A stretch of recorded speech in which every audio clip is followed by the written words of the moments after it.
Hello, and welcome to Baha'i Blogcast with me, your host, Rainn Wilson. This is where I interview members of the Baha'i faith and other friends from all over the world about their hearts and minds and souls, their spiritual journeys, what they're interested in, and what makes them tick. Enjoy. Hey there, everybody. It's me, Rainn Wilson. I mean, really, who else would it be? Why do I even say that at this point? Although, maybe we need some special guest hosts. Maybe people are tired of my weird voice blabbing on and on. That would be a good idea. You know what? I'm going to start thinking about that. So this episode is a little bit different. It's a little bit shorter, and it's a little bit weird.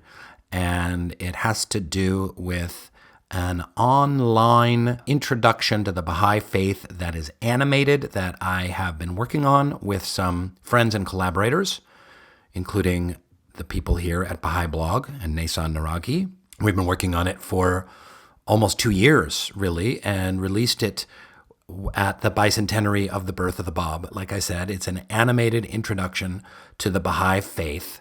Here's a little thing I wrote about it on Baha'i Teachings, who have hosted it and promoted this video, and we're up well over 1 million views at this point on both YouTube and Facebook. So that is super cool. Here's what I wrote by way of an introduction to the thing. In the Baha'i faith, an introductory discussion about the faith, its teachings, concepts, truths, and mysteries is called a fireside. I've attended hundreds of Baha'i firesides in my day. I've personally spoken at or presented dozens and dozens as well, in people's homes, at churches, in community halls, as well as in larger venues. In truth, a fireside does not need to be any kind of formal conversation. It can simply be two friends or acquaintances having a chat about spiritual topics in a park, a coffee shop, or a bus stop, as long as it includes the important parts of a Baha'i fireside: love, heartfelt connection, and some sharing of concepts about the divine reality. Now, over the years, after creating the digital media company Soul Pancake, and after speaking across the country to young people at universities about all manner of topics, including the Baha'i faith, I started to think about what an online Baha'i fireside might look like. How, I wondered, can one have an intimate conversation about the spiritual concepts and framework of the Baha'i faith with viewers or friends on the internet? After all, isn't that where most of the conversations, hangouts, and sharing of information now happens? At the same time, I started thinking about what might be the best way for me to present the key beliefs of my faith, a faith that many Americans know little to nothing about. How do I formulate a heartfelt summary of an extraordinarily complex world religion that has in its library hundreds of books and tablets, prayers, sophisticated social teachings, and a rich, complicated history that could and does fill volumes? As I became better and better known as an actor, particularly as that eccentric beet farmer paper salesman, I started zeroing in on a key idea in the talks I gave. I realized that if I didn't provide context about the beliefs of a follower of the Baha'i faith, that listeners would often become quite lost and confused. That's when I stumbled upon the idea of setting up, for the purposes of comparison, the overarching beliefs of some other systems that the attendee might be more familiar with, such as atheism and Christianity, perhaps the two most popular worldviews that exist in the United States right now. By comparing the Baha'i, quote, cosmology, or grand sweeping belief system, to the cosmologies of these other ways of seeing the world, I found that folks at some of these fireside gatherings were much more able to digest and process the information. In other words, I saw light bulbs go on. That led me to distill the conversation and write it up as something to share online. This realization formed the genesis of this short 14-minute animated presentation about the Baha'i faith, a fun, low-key, intimate talk that people can share and discuss. Okay, so maybe it's not really a conversation or even really a fireside. I mean, it's a bit one-sided with me yapping the whole time, but hopefully it's a conversation and even a fireside starter. So I hope you like this little labor of love coming out during the sacred bicentenary celebration of the birth of one of the founders of the Baha'i movement, the Bab. Pass it around. Thanks for watching. Special thanks to my collaborators, Baha'iTeachings.org, Baha'i Blog, and Swiss VBS. The end. So Swiss VBS is an animation company in Toronto, and Shaheen Subhani is one of the owners and is a Baha'i, and they were wonderful to collaborate with, and they did the animation. They mostly do animations for corporations, like training videos and whatnot, and they did an excellent job. So obviously what we've done here is not really a fireside at all. It is just a presentation, informative introduction to the Baha'i faith. But I like what I said in the essay, that this could be a fireside starter. So it might be a fun thing to show someone at work or at school and begin a conversation. It's interesting to see the comments online, mostly more angry atheists than angry Christians. I tried to be very respectful of atheist belief system and of a Christian belief system and not belittle it or deride it or mock it in any way, shape, or form.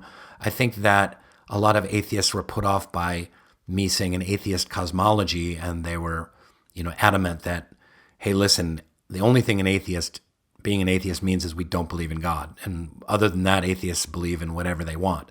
But I think it's pretty clear in the video, and my point is that most atheists, I'd say 99.5% of them, believe in science and use science as a way of explaining the universe around them and bringing meaning and reason to the world around them. And we did have a lot of Christians that, quoted, Jesus is the way of the light and there's no way to the Father except through him. But, I feel like that's pretty well addressed as well. A lot of Baha'i criticism came mostly from, well, I wouldn't have put it this way. I would have stressed this, or I would have said this differently, or I would have, gone in through a different front door, or I would have, emphasized these other points more, or I wouldn't have phrased that in this exact way. And that's fine. And this is why there's no clergy in the Baha'i faith. This is not an official video. This is just one guy's explanation, as I put at the beginning. And other people should do more. I mean, I think we need more online content that's shareable, that's fun, that's accessible. And this shouldn't be it. There should be other animated ones and other people on YouTube, and find other ways to bring the central ideas of the Baha'i faith across to people. So, that was the whole point of this, is there seemed to be a kind of a great lack of shareable online content that distills some basic Baha'i beliefs for people in an easy to digest way that sparks conversation and allows people to want to seek out more information. So that's why we did it. I hope you enjoy it. This is simply the audio version. There's no animation. Picture whatever animation you want in your head. You can picture something out of Yellow Submarine or Fantastic Planet or The Simpsons or Family Guy, whatever kind of animation you most like. You can picture that happening and bopping around behind your eyeballs as you listen to this introductory talk about the Baha'i faith. So enjoy.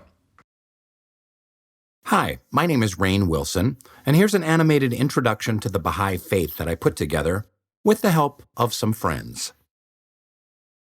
So I'm going to be trying to give you a general overview of the Baha'i faith, and it does bear noting that there are no clergy in the Baha'i faith, so I'm just a regular Baha'i, just like all of the other regular Baha'is on the planet, and I have my own perspective, my own way of seeing the world and interpreting the Baha'i holy writings. There are no rabbis or priests or gurus or mullahs in the Baha'i faith, no intermediaries between the common worshiper or devotee and the holy writings or God. That is to say that this little exploration in no way should be viewed as definitive or official in any way, just one guy's perspective on what his faith is about. I want to start off by talking about the word cosmology. Literally, the word means the study of the cosmos. Logia plus universe or cosmos, something like that. But I'm using the word as it relates to an overarching worldview, taking a look at a belief system from a 20,000-foot perspective. So before we get to the cosmology of the Baha'i faith, let's take a quick look at some of the other ones. What is the cosmology of atheism, for instance? Probably some words and thoughts come immediately to mind, like science and evolution, the Big Bang.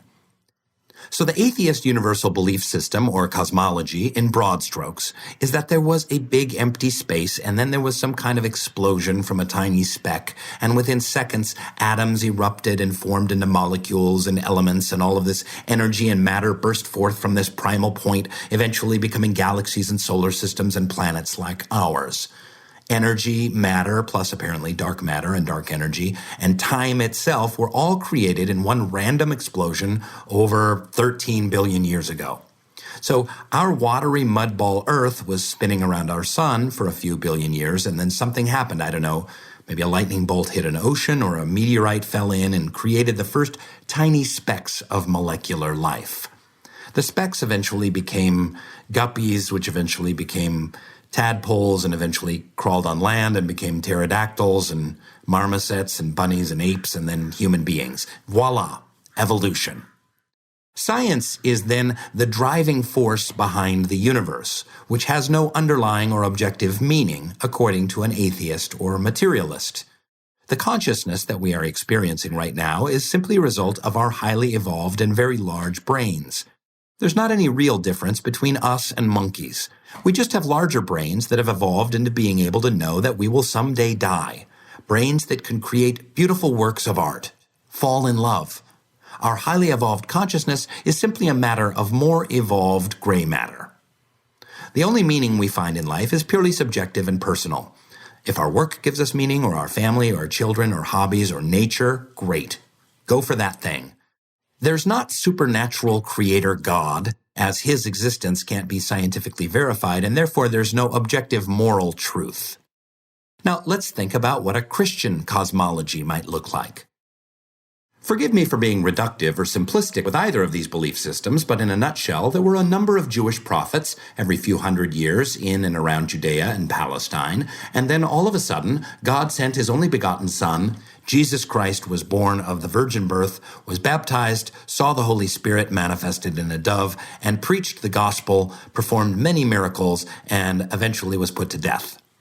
The only way to the Father is through him, and he died for our sins on the cross, and then was resurrected 3 days later and went back up to be with his Father. Someday he will return and take true believers with him and or rebuild the kingdom of God on earth.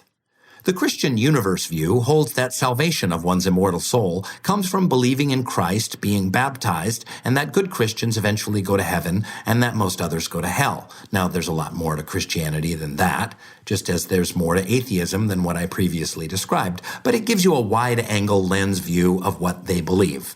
Now, let's take a look at the Baha'i cosmology.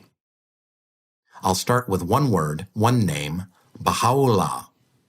Baha'is follow the teachings of Baha'u'llah, who was the founder of the Baha'i faith. He lived not long ago, actually, in the mid-1800s, and was a Persian nobleman who turned away from his high-status position and instead became a great spiritual teacher. The name Baha'u'llah means the glory of God. In Arabic, Baha is glory and Allah is God, of course.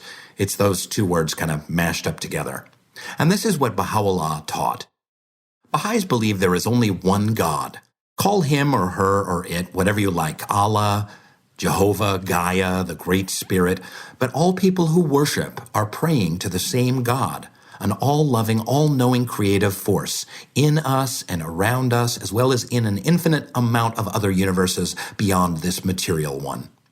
So, point number one, there is only one God. This is the first key aspect of the Baha'i cosmology. One God, remember that. The next aspect is that there is only one religion. That's right. Baha'u'llah taught that there is, in actuality, only one religion. Now you might say, hey, that sounds crazy. There's dozens of religions and they all believe in hundreds of very different things. How can that be? Well, Baha'u'llah taught that there is only one faith ever unfolding as revealed by that one God that I previously mentioned. This one faith is gradually revealed and updated by certain divine teachers who come along every 500 or 1,000 years or so. You've heard of many of them before. Holy men or prophets or messengers that go by the names of Abraham, Zoroaster, Krishna, Moses, the Buddha, Jesus and Muhammad, the forerunner of the Baha'i faith, the Bab, and now Baha'u'llah. Think of it this way. You have a computer that gets various updates to its operating system, right? You've got cougar and then leopard and then mountain tiger and mountain leopard 3.5, etc. They all build on one another. When you get a new operating system, it's an update to what was there previously. Same with iPhones. You had the 3 and then the 3S and the 5 Plus and now the 7 or 8 or whatever phone is next. Well, it's the same thing with religion. Just as humanity needs to progress materially, socially, and technologically, we as a species need to progress spiritually as well. God takes care of this by sending his specially appointed messengers and teachers to update his message or his operating system. Baha'is call this idea of a gradually unfolding faith of God progressive revelation. Baha'u'llah calls this one faith that is progressively revealed the changeless faith of God, eternal in the past, eternal in the future. And eventually, a long time from now, this Creator will send more holy teachers for humanity's spiritual guidance. Now, it would be easy to look at the differences in the various religious faiths that these men founded. There are certainly a great deal of differences between, say, Islam and Buddhism. But if you really look at what the prophets themselves taught, what they specifically said, or what they were supposed to have said, remember, people usually didn't write down what they were saying for hundreds of years after they died, there are way more similarities than differences. What are some of these universal truths taught by these divine manifestations of God? Well, how about the idea that we should all love one another? That's pretty universal through all religions. All you need is love. The Golden Rule exists in some form in literally every major world religion. What about the idea that there is a reality greater than our merely physical life, that there is some kind of afterlife, that our reality is not that we are just bodies in three-dimensional space, but that we have a soul or spirit that continues on its journey after the lease on our meat suits runs out, that this material world is kind of an illusion and that there is a deeper reality above, beyond, and behind this physical veil? This goes hand in hand with the concept that we have dual natures. Although the physical world has its importance, the pursuits of selfish animal, sensual, or ego-focused desires and fulfillments of our baser needs is pointless and will not ultimately make us happy.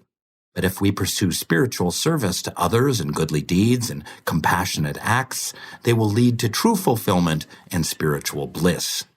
Prayer and meditation. Those are two universal actions for enlightenment that run through all the world's major religions. The concept that there is a divinely ordained idea of right and wrong, a morality, as it were, good deeds and bad deeds, and that there are reverberations and repercussions for both. The list of commonalities goes on and on. So what did Baha'u'llah, the most recent prophet of God, teach? Well, I'd like to go to a metaphor about these prophets that is really interesting. Baha'u'llah calls these holy teachers divine physicians. He says this, and it's kind of a long quote, so get ready. You ready? Okay, here we go. The all-knowing physician hath his finger on the pulse of humankind. He perceiveth the disease and prescribeth in his unerring wisdom the remedy. Every age has its own problem, and every soul its particular aspiration. The remedy the world needeth in its present-day afflictions can never be the same as that which a subsequent age may require. Be anxiously concerned with the needs of the age ye live in, and center your deliberations on its exigencies and requirements. So as I see it, in a nutshell, he's saying that these divine physicians come down to earth at a specific time and place and do two things. They diagnose the illness for the time and place, and they prescribe a cure, a spiritual cure for what the world needs at that time, just like a doctor. But, and it's the last sentence of the quote that I love most, be anxiously concerned with the needs of the age you live in. The last sentence is a command. Be anxiously concerned. And basically, focus your conversations and actions on today's urgent needs and look for solutions. So, and here's my question for you. If you were a divine physician sent down to diagnose the world's spiritual problems in this modern age of humanity, what would you come up with? And what would you prescribe for that illness? I'll give you a second. Okay, time's up. I'm guessing you might have thought about all the disunity on the planet today, right? Differences of race, class, economics, gender issues, politics. Well, this brings us to the main spiritual teaching of Baha'u'llah. The earth is but one country, and mankind its citizens. In other words, the third major key point of the Baha'i cosmology, one humanity. The differences that divided us for eons must be healed, as we are, in this day and age, one human family, and need to act like it. Today, about 1 billion people go to bed hungry each night. If your brother or sister or family member went to bed hungry, would you allow it? Racism is probably something that popped up in your brain as you were ruminating before. The elimination of racial prejudice is one of the most central tenets of the Baha'i faith and a must for healing humanity and uniting us all. And that goes hand in hand with another big issue that probably came up for you in your personal diagnosis. Economic injustice, the disparity between rich and poor. Right now, 26 men own as much wealth as half the planet. That's 3.7 billion people. Now, there's nothing wrong with those 26 men starting awesome businesses, but this statistic is just plain wrong. It's unjust and unsustainable. It's also unjust and unsustainable that women are treated like second-class citizens, subjugated in the developing world as well as in the West. Baha'u'llah was perhaps the first spiritual teacher to advocate for gender equality and justice.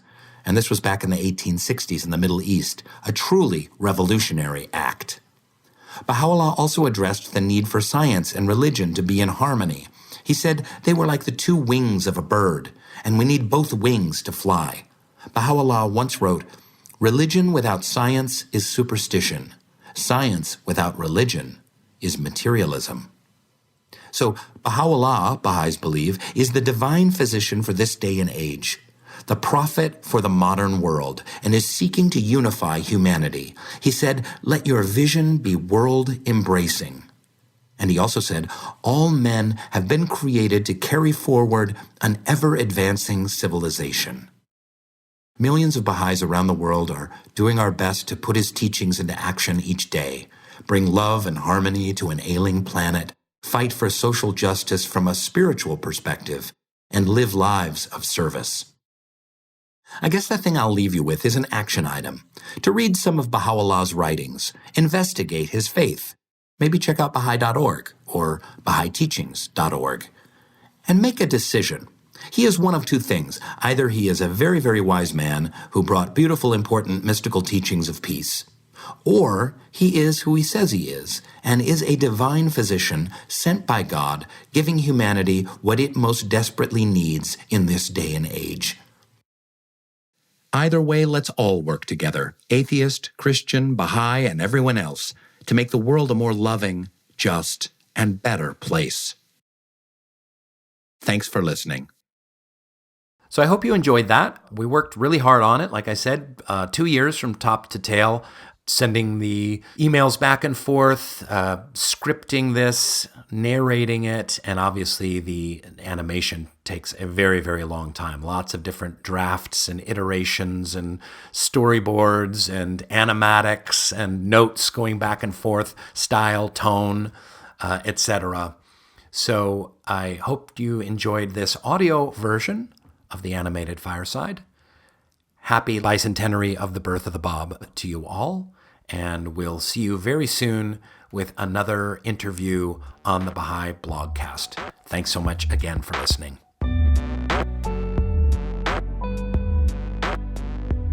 Thanks for listening to Baha'i Blogcast. Hope you enjoyed the episode and the conversation. Check out more fun Baha'i stuff on Baha'iBlog.net. Thank you so much, and good night.